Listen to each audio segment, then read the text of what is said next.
Paul. I'm Sonya. Hello. We're here today because Sonya has breast cancer. How would you say what you have? I'm in treatment for breast cancer. I'm in breast cancer treatment. Sonya's surgery was a week ago Monday, so about 8 days ago now. And the reason we're doing this together is because of a few different developments. So Sonya had a scheduled mammogram. Scheduled mammogram led to the biopsy she had. That biopsy led to the surgery she had Monday.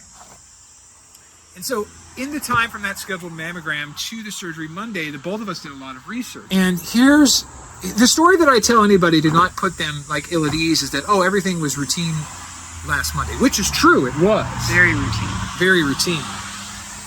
But the story that I never tell is how I actually felt on Monday and what I actually knew. Because here's what I knew, I guess you could say. Number one, mammograms became common practice in the 1970s. Biopsies in the 1980s. The laparoscopic incision that was used on Sonya on Monday, that became common practice in the 1990s. The fact that you were treated on an outpatient basis last Monday, that became common practice in the early 2000s as a result of treating laparoscopic surgery with a local anesthesia. The fact that I was given constant text message updates so I never got nervous as Sonya was in the surgery and the operating room, that's the result of the text message that we all started really using in the early 2010s, you could argue.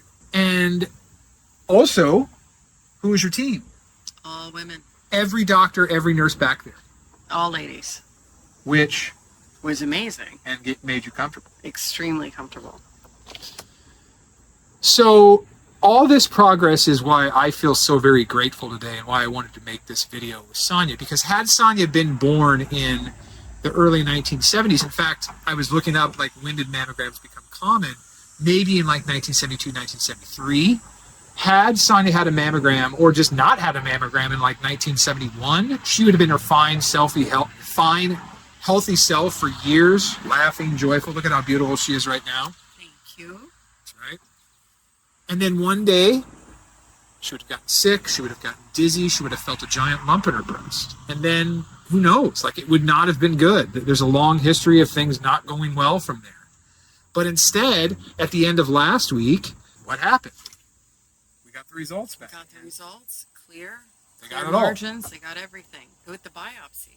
Yes. So, like, there's no cancer left. Now, she has to do radiation, and she'll have to take an estrogen blocker. But it looks great. And that progress ties in with the fact that, like, the two of us are even together. Why? Because, well, we got married in Dallas in 2007. Until the 1960s, so basically the same, like, 2.5 to 3 generations ago, Sonya and I would not be allowed to date in a Jim Crow state like Texas. But in 2007, when we got married, and in our gay friend's backyard, no less, nobody cared. Nope. Nobody cared.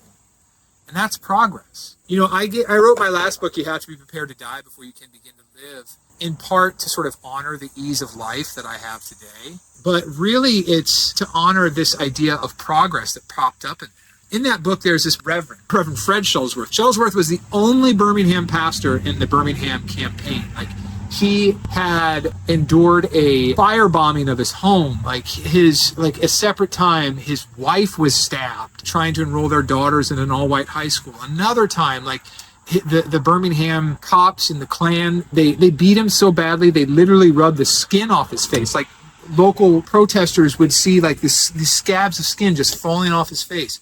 And he kept going. Why? Because he thought that was progress. And he told those people during the 1963 Birmingham campaign, he's like, I don't know if we're going to win. I don't even know if we're going to live. But he had this expression. He said, and yet we do progress ahead. What he meant by that was sort of twofold. Number one, the national media had come to Birmingham because of the protest in Birmingham. The white power structure in the city was beginning to negotiate. He said, like, first off, don't take even these small achievements for granted. They are us reaching for the future. But his second point, his larger point, was they reflect our purpose here on earth. And I was thinking about that second point, that reflection of somebody's purpose here on earth, while I was driving you home last Monday. I don't know if you were even aware of that, because I don't think we talked about it. Did we last Monday? No, I don't remember. I don't think so.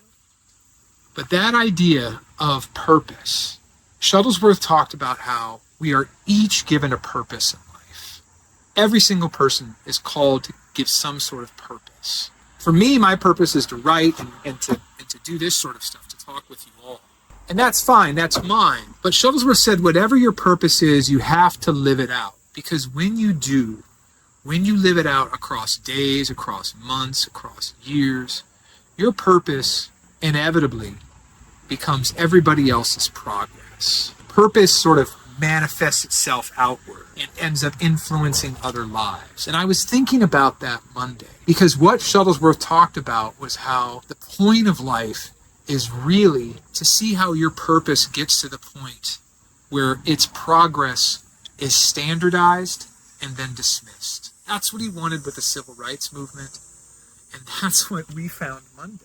Processes that had been standardized and now, decades later, dismissed. That's the point of it all, a purpose that becomes inevitably everybody's progress until people, generations later, don't even remember your name.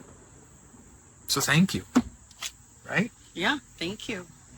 She'll be here for decades more.